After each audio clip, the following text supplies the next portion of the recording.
Balik sa Canada, sa Lethbridge, Alberta, kasabay ng muling pagbubukas sa publiko ng isang Filipino restaurant, ang patuloy na pag-alala ng pamilya sa likod nito sa mapait na pagkawala ng anak sa brain cancer. Ang paggamit sa mga iniwang recipes, daan daw sa muling pagbangon.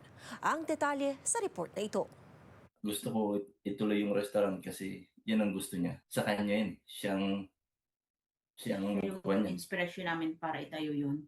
Kasi sabi ko dyan siya magsimula. Kasi nagsabi siya na gusto niya magluto. Masipag, matulungin, masayahin at masigasig sa pagluluto.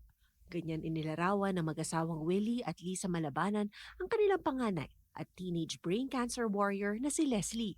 So instead of, susuko ka na lang, simusigat, she never questioned him. Kasama namin siya pag nag-work kami. So she started working na din nung siya 13. Patuloy mang nagluluksa ang pamilya sa pagkawala ng anak. Pinili raw nilang buksan agad ang Filipino fusion restaurant sa Lethbridge, Alberta na Kuya Will and Tobits. Isang pag-alala kay Leslie, lalo't karamihan sa mga putahe rito ay recipe niya. Delis.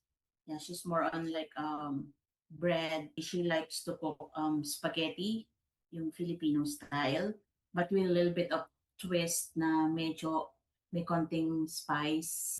Sa pagpapatakbo ng negosyo, tila patuloy daw nilang nakakasama si Leslie. So every time na may pupunta, nakikita siya doon.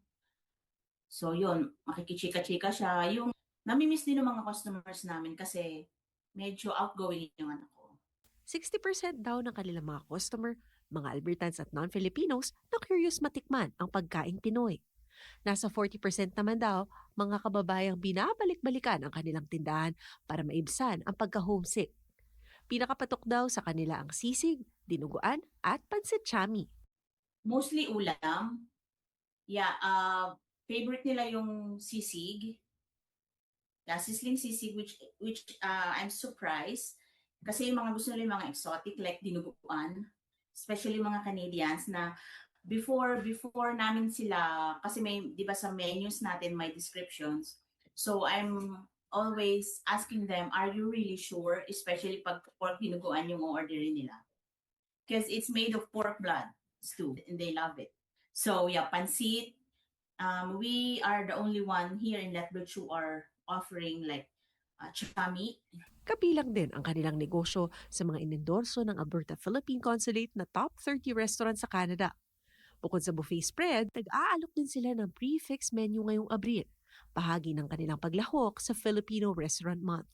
We're only in the business for 3 years.